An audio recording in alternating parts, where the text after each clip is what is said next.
विश्वं दर्पण दृश्यमान नगरी तुल्यं निजान्तर्गतं पश्यन्नात्मनि माया बहिर्बोधभूतं यथा निद्रया या साक्षात् कुरुते प्रबोधसमये स्वात्मानं मे वाद्वयं तस्मै श्री गुरुमूर्तये नमः। इदं श्री दक्षिणामूर्तये वसुदेवसुतं देवं कंसचाणूरमर्दनं ज्योति परमानन्दं कृष्णं वन्दे जगद्गुरुं नारायणं नमस्कृतं नरं चैव नरोत्तमं देवीं सरस्वतीं व्यासं ततो जयमुदीरयेत्। ओम। इस वीडियो में 15वें अध्याय का 6वां श्लोक क्या है? न तद भासयते सूर्यो न शशांको न पावकः यद गत्वा न निर्वतन्ते तद्धाम परमं मम।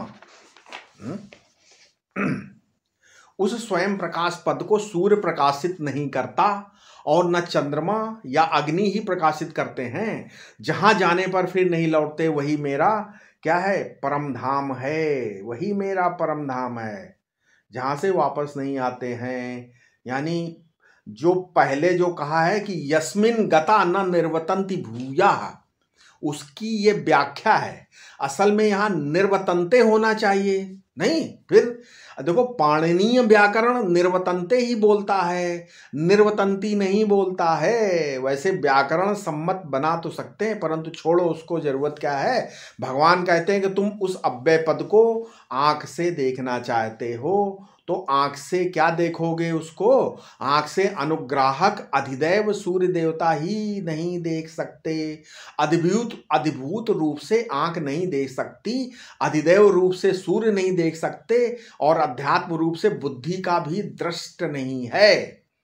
न तद भासयते सूर्यः, सूर्य प्रकाश नहीं है माने नेत्र दृश्य नहीं है। न शशांका, चंद्र दृश्य नहीं है अर्थात मनोदृश्य नहीं है। मन का अधिष्ठात देवता कौन है? चंद्रमा, इसलिए मनोदृश्य भी नहीं है। ठीक है। न पावका, जहां चंद्र सूर्य की गति नहीं होती वहां वाणी की भी गति नहीं है। यदि कोई अंधेरे घर में आए और वहां सूर्य की रोशनी नहीं हो तो उसको आंख नहीं देखेगी। मन में गति ना हो, ना होने से वो आने जाने वाले के पाँव की आवाज, पैर की आवाज पहचानेगा ही नहीं और अनुमान भी नहीं होगा। लेकिन यहाँ जहाँ प्रत्यक्ष और अनुमान की गति ही नहीं, वहां जब पूछेंगे कि तू कौन है, तो कहेगा कि मैं अमुक हूं, मैं क्या हूं, मैं सोहन हूं, मैं राम हूं, तो वो पहचान लिया जाएगा। इसलिए यहाँ सूर्य चंद्रमा की गति नहीं होती, वहां भी पावक की गति होती, वाक की गति होती। पावक माने अग्नि, वाक तो ये न नेत्र से दृश्य है, न मन से चिंत है, और न वाक से वाच्य है। अब तब ये कौन हुआ भाई? तो ये हुआ कि जो सूर्य के पीछे, चंद्र के पीछे, अग्नि के पीछे, जो आंख के पीछे, जो मन के पीछे, जो वाणी के पीछे बैठा हुआ सबका संचालन कर रहा है, उसको पहचानो। वो कूटस्थ तत्व है और वही परमात्मा है। तो वही परमात्मा है और वही परमात्मा है। ठीक है। यदि आप अपने को कूटस्थ जान जाओगे तो क्या होगा? भगवान कहते हैं कि यद गत्वा न निर्वतन्ते तद्धाम परमम मम, वही मेरा परम धाम है। उसको जान लेने पर वहां से फिर लौटना नहीं होता। संस्कृत में गत्वा का अर्थ ज्ञात्वा भी होता है। ठीक है। तद्धाम और तद्धाम मतलब धाम का एक अर्थ होता है घर या अधिष्ठान, और दूसरा अर्थ होता है ज्योतिर्रूप। तो धामना स्वयं सदा निरस्त कुहकम सत्यम परम धीमहि। समझ गए? ये कहाँ है? कहाँ का श्लोक है? श्रीमद् भागवत का है। तो तात्पर्य है कि स्वयं प्रकाश अधिष्ठान को ही धाम कहते हैं। ठीक है। जहां चिदवस्तु और सदवस्तु दोनों एक होती है वहां धाम शब्द का प्रयोग होता है।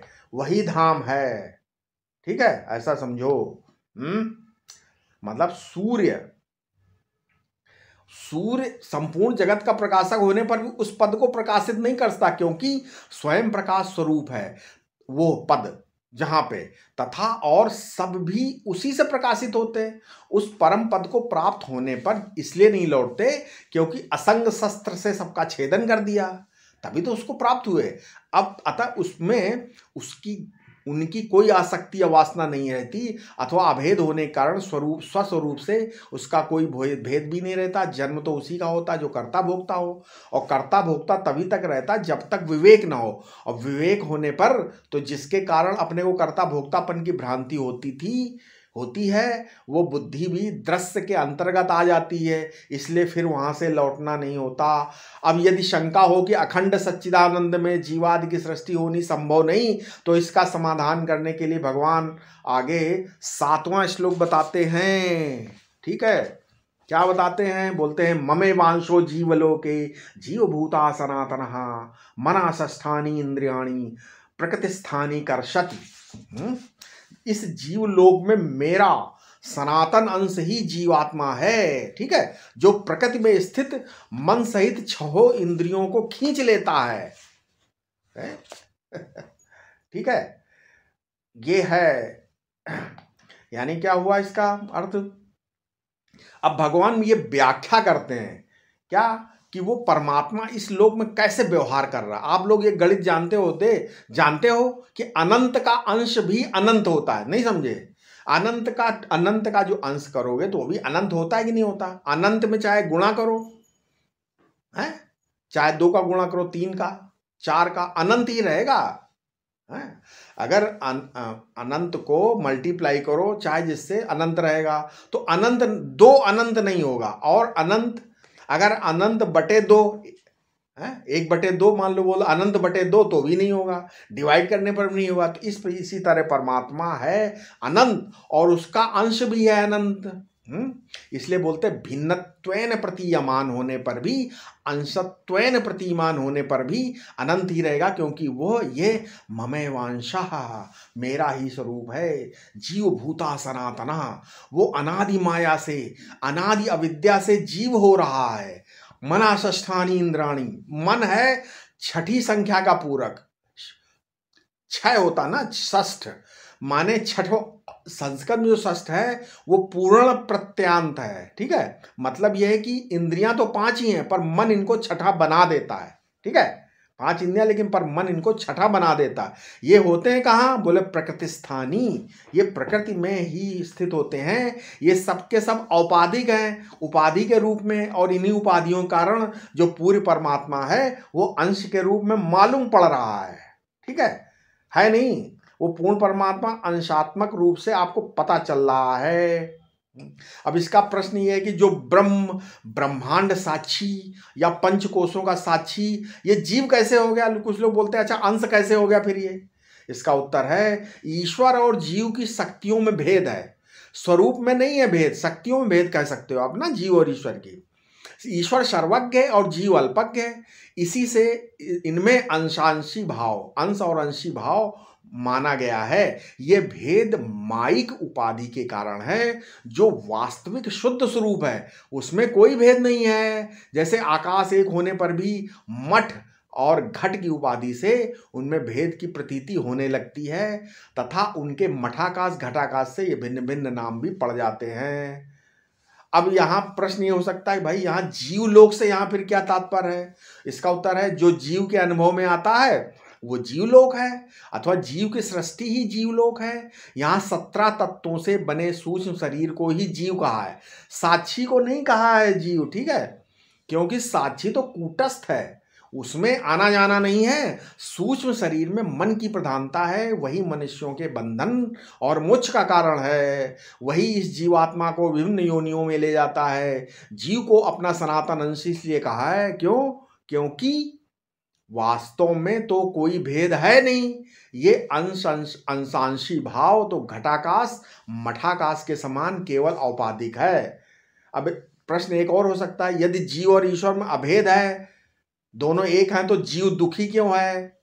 इसका उत्तर ये हो सकता है, क्या है उत्तर? मन और 5 ज्ञानेंद्रियां प्रकृति के अंतर्गत है ना, तो ये जीव के विषय भोगों को, जीव को उनके विषय भोगों में लाकर दुखी बना देती हैं। ठीक है, ये समझो।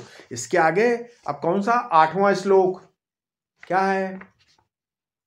शरीरम यद्वाप्नोति यच्चाप्युत्क्रामति ईश्वरः गृहीत्वेतानि संयाति वायुर्गंधा निवाशयात। कौन सा श्लोक था? 8वां। क्या था 8वां श्लोक? जब देह का स्वामी जीवात्मा, ठीक है, देह का स्वामी जीवात्मा प्राप्त शरीर का त्याग कर कर अन्य शरीर में जाता है, तब वह इन मन सहित 5 ज्ञानेंद्रियों को इसी प्रकार ले जाता जैसे वायु गंध को उसके आश्रय पुष्प से, है ना। ठीक है, यहां ईश्वर शब्द से जीव ही समझना चाहिए। ऐसा क्या इसका जीव हो जाने पर भी, जीव लोक में अंश हो जाने पर भी इसमें सामर्थ्य बहुत बड़ा है? वो तो ईश्वर को भी चाहे वहां घसीट कर ले जाए, हैं? ठीक है, इसलिए शरीरम यद वापनेति यच्चात्युत्क्रमाति ईश्वरः, मतलब क्या है? ईश्वरा मतलब समर्था। यहां जीव के लिए ईश्वर शब्द का प्रयोग है, जीव के लिए। ईश्वर माने जीव, परंतु इस जीव में सामर्थ्य इतना है कि ये जिस शरीर में जाता है और जिस शरीर को छोड़ता है, तथा मनाष्ठानी इंद्रियाणी रूप जो सूक्ष्म शरीर है, उन सबको साथ लेकर जाता है। एतानि गृहीत्वा संयाति, इनको पकड़ कर ले जाता है? इसलिए बोलते वायुर्गंधा निवासयात। अब वे क्या करें? शरीर को तो बना दिया करता, शरीरम यद आवापनोति, तो जब ये जीव अपने वास्तविक शरीर को, अपने वास्तविक स्वरूप को भूल कर क्या करता है? मन षष्ठ इंद्रियों को अपना मानकर उनको साथ लिए लिए डोलता है। वहां गया तो लिए गया, और यहां गया तो लिए गया। इस तरह इसने अपने सिर पर बोझ लाद लिया। ये बोझ क्या है? बोले कान है, चक्षु है, स्पर्श, रसना और घ्राण, इन 5 इंद्रियों तथा मन का बोझ, है ना, हो गया। वैराग्य न होने के कारण जीव इनसे मिल जाता है। ठीक है ना। जैसे बॉस अपने चमचे के अधीन हो जाते हैं, सेठ लोग अपने चमचों के वो चमचा कोई धातु का बना नहीं, आदमी ही चमचे होते हैं। जैसे आदमी चम्मच से खाता, वैसे जीव इन इंद्रियों को भोग सामग्री मांगता है और उनका उपयोग करता है। ठीक है। 9वां श्लोक क्या है? सोत्रम चक्षु स्पर्शनम चा रसनम घ्राणमेव वचः अधिष्ठाय मनश्चायम विषयानुपसेवते। 9वां श्लोक।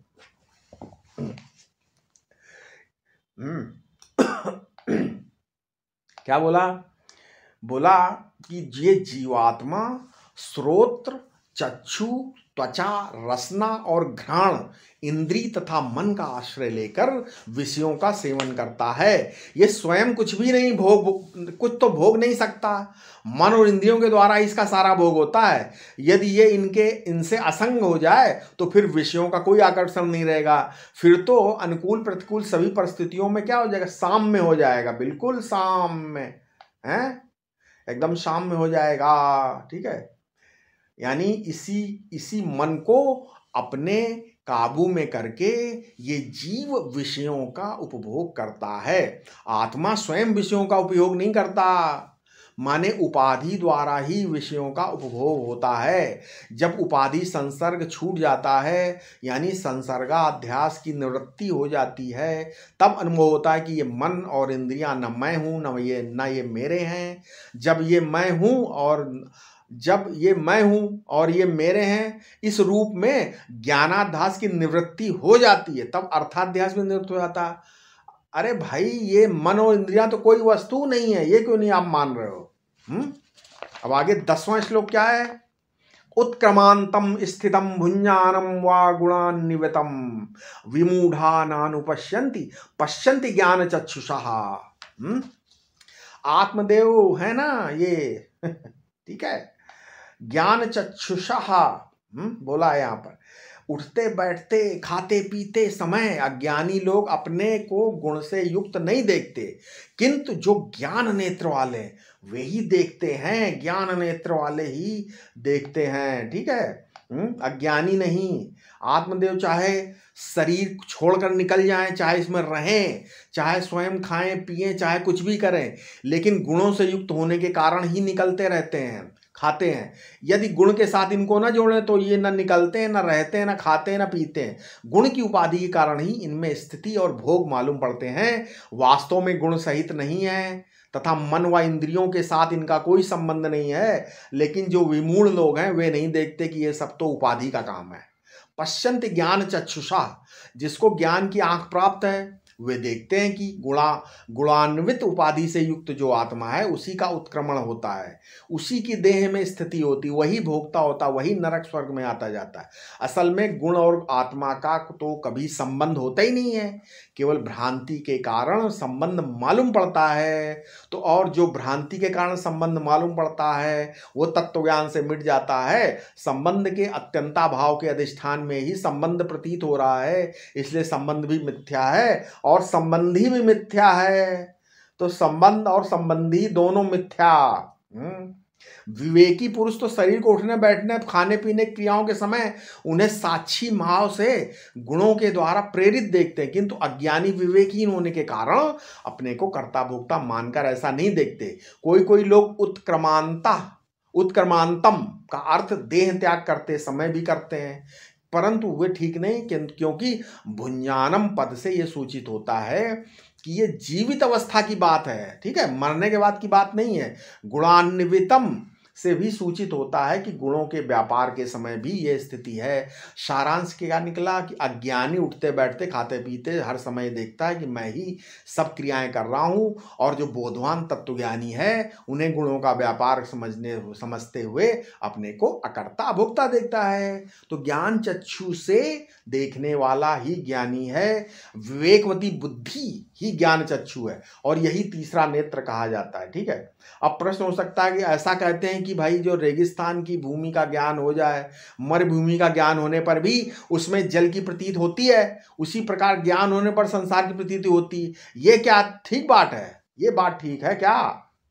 अरे भाई, इसका उत्तर ऐसा कहना भी पूर्ण बोध नहीं है। ये जो उदाहरण दिए जाते हैं इसका ये भी पूर्ण बोध नहीं है। पूर्णता तो वो है कि वास्तव में उस प्रतीति का भी अत्यंत अभाव है। जो जल प्रतीत हो रहा वो भी नहीं है, अर्थात ये प्रतीति भी न रहे। प्रतीति का अभाव इसलिए है कि वास्तव में प्रतीति भी तो अपना ही स्वरूप है। मरुभूमि में जो जल की प्रतीति होती है वो भी मरुभूमि में तो है नहीं, वो भी अपने अंतःकरण में है कि नहीं है। इसी प्रकार संसार की प्रतीति भी अंतःकरण में है, आत्मा में नहीं है। आत्म दृष्टि से तो सब आत्मा ही है। जिस प्रकार रेगिस्तान में मरुभूमि में जल कभी उत्पन्न ही नहीं हुआ, उसी प्रकार आत्मा में संसार कभी उत्पन्न नहीं हुआ, उसकी केवल प्रतीति ही होती है।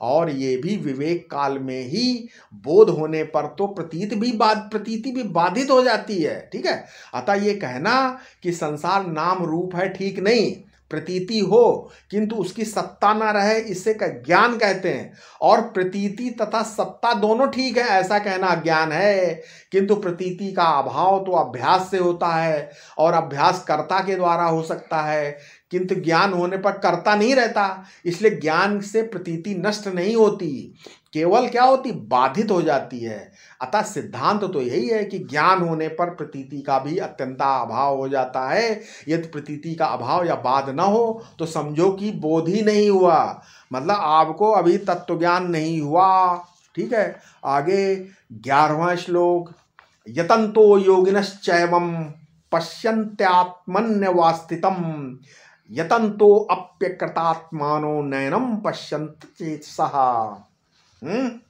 11वां श्लोक क्या है? योगी जन प्रयत्न करने पर इस आत्मा को अपने अंतःकरण में देखते हैं, किंतु जो अशुद्ध चित्त अज्ञानी हैं वे तो यत्न करने पर भी इसे नहीं देख पाते। नहीं, मतलब जो अज्ञानी व्यक्ति है वो यत्न करने पर भी नहीं देख पाता है। जो योगी है, जो दृष्टा और दृश्य का विवेक कर लेते हैं और जो प्रयत्नशील हैं, वे देखते हैं कि आत्मा तो अपने आप में ही स्थित है, मनः षष्ठ इंद्रियों में स्थित नहीं है, किंतु अकृतात्मनः, जो अकृतात्मा है, मतलब जिन्होंने अपने मन और इंद्रियों को वश में नहीं किया है, जो अचेत हैं, गुरु से ज्ञान प्राप्त करने वाले नहीं हैं, वे ऐसा नहीं समझते। चाहे लेबोरेटरी में चाहे तो कहीं लेबोरेटरी में ज्ञान प्राप्त कर लें, है ना। उसका ज्ञान का अभिमान होता है कि मैंने ज्ञान पैदा किया अथवा प्राप्त किया। उस स्थिति में आप विशेष ज्ञानवान तो होंगे, ज्ञान विशिष्ट ज्ञाता होंगे, परंतु ज्ञान स्वरूप ब्रह्म नहीं होंगे। गुरु संप्रदाय से जो ज्ञान प्राप्त होता है उसमें ज्ञान के अभिमान का उदय नहीं होता, नहीं होता। भला किसी महात्मा को गंगा स्नान करता है, ये अभिमान होता है कि मैं गंगा जी को नहर खोद कर मैदान में लेकर आए हूँ, तो होता नहीं है। आप गंगा स्नान करते हो मतलब आप खोद के थोड़ी लाए हो गंगा जी को, अरे गंगा जी बह रही हैं और मैंने इसमें नहा लिया, बस यही सच्चा ज्ञान है। वो प्रकाशित हो रहा है और उसको मैंने पहचान लिया, इसमें ज्ञानीपन का अभिमान कहाँ से होगा, वो तो मर जाएगा। इसी को कहते हैं अकृतात्मना, जिसका अर्थ यही है कि मन और इंद्रियों को वश में नहीं किया और अचेता अचेतसा, इसका अर्थ है कि उसने उन्हें स्वयं प्रकाश आत्मा का बोध नहीं है, क्योंकि इन्होंने गुरु संप्रदाय से अपने मन और इंद्रियों को वश में नहीं किया, इसलिए उनका अभिमान का हर हालत में बना रहेगा। उनके पास अभिमान का निवारण करने के लिए कोई उपाय नहीं है। यदि कहो कि ईश्वर ही उनके अभिमान का निवारण कर देगा, तो उस अवस्था में उनको ये अभिमान होगा कि ईश्वर को मैंने स्वयं प्राप्त किया है, उसका निवारण कौन करेगा। अच्छा ये भी मान लें कि उनके अभिमान का निवारण ईश्वर कर देगा, तो उन्हीं के अभिमान का निवारण क्यों किया, है ना। सबके अभिमान का निवारण क्यों नहीं करता, तो बोलेंगे कि हम इतने योग्य थे कि ईश्वर को मजबूर होकर हमारे ऊपर कृपा करनी पड़ी, है ना। ऐसा नहीं है भाई। अच्छा, अब यहाँ पर जो भक्ति योगी मतलब भक्ति योगी या निष्काम कर्म योगी समझना चाहिए, वे ही प्रयत्न करने पर आत्मा का साक्षात्कार कर सकते हैं। किंतु जो अकृतात्मा मतलब अशुद्ध चित्त वाले अचेतस अज्ञानी हैं, वे चाहे जितना ही प्रयत्न करें उनको देख नहीं सकते। हाँ, कोई पापी हो यदि अनन्य भाव से मेरी उपासना में लग जाए तो उसे आत्मा का दर्शन हो सकता है। तात्पर्य है कि निष्काम कर्म या उपासना से अंतःकरण शुद्ध हो जाने पर ही श्रवण मनन निधिध्यासन द्वारा आत्मा का साक्षात्कार हो सकता है। जो ईश्वर या गुरु में श्रद्धा रखते हैं और उनकी निष्काम भाव से सेवा करके उनसे कृपा पात्र हुए, वे ही ज्ञान के सच्चे अधिकारी हैं। जिनके मल विक्षेप निवृत्त हो गए हैं, केवल आवरण मात्र शेष है, वे कृतोपास्ती ही योगी हैं, उन्हीं को बोध प्राप्त होता है। ये बात 14 मतलब अध्याय 4 के 39 श्लोक में भी कही है, ठीक है। परंतु अध्याय 14 में तो यही सिद्ध होता है कि ज्ञान केवल विचार से ही होता है, पिछले अध्याय, ठीक है, में कहा गया। उसके लिए कर्म या उपासना की आवश्यकता नहीं है। आजकल लोगों को इसलिए भी ज्ञान नहीं होता कि वे इसको कुछ बनाना बिगाड़ना चाहते हैं। जिनका ऐसा दृष्टिकोण है उन्हें तीनों कालों में कभी ज्ञान नहीं हो सकता। कोई तो ऐसा प्रश्न करते हैं कि यदि ज्ञान होने पर केवल सत्ता मात्र ही रह जाती है तो उससे हमें क्या मिला। वे चाहते हैं कि कुछ मिल जाए, किंतु यहाँ जो कुछ है उसको भी खोना पड़ता है, मिलने छोड़ो। जब तक सबको न खोगे, कुछ भी पास रख लोगे, तब तक ज्ञान नहीं हो सकता। जो लोग ऐसा मानते हैं ज्ञान से हमें कुछ नहीं मिला, वे बड़ी भूल में हैं। उन्हें इतनी बातें तो प्रारब्ध से प्राप्त होती। कैसे? पहला, अनंत कोटि ब्रह्मांडों की दैवी या आसुरी वस्तुओं का कोई आकर्षण नहीं रहता, ये तो प्राप्त हुआ। दूसरा क्या है? दुख उपस्थित होने पर इस बात की चिंता नहीं रहती कि ये किस प्रकार निवृत्त होता, ये दूसरा प्राप्त हो गया। तीसरा चीज क्या प्राप्त होगी? वर या शाप की भी चिंता नहीं होती। चौथा क्या है? सारे प्रपंच को मरीच का जान लेने से उनका आकर्षण निवृत्त हो गया। तो भाई जीवत की निवृत्ति हुई कि नहीं हुई? पांचवा और क्या हो सकता है प्राप्त होने पर? जिन पदार्थों के लिए हम दीन थे और जिन्हें सत्य मानकर प्राप्त करने के लिए लालायित थे, ठीक है, उन्हें मिथ्या निश्चय करके उनके आकर्षण से बच गए। और क्या प्राप्त हो गया? छठा, स्वर्ग या नरक की चिंता स्वप्न में भी नहीं होती अब भैया। और सातवां और क्या मिला? संसार का अस्तित्व तो नहीं रहा, अतः उसकी चिंता छूट गई। और आठवां, पाप पुण्य की क्रियाएं हो जाने पर भी उनका फल नहीं होता, है ना, ठीक है, कुछ भी सब छूट गया, ठीक है। आशा है आपको जरूर समझ में आ रहा होगा, ठीक है। कृपया इस वीडियो को लोगों तक साझा करें। इसके आगे अगले वीडियो में बताएंगे, ठीक है। ओम शांति शांति शांति।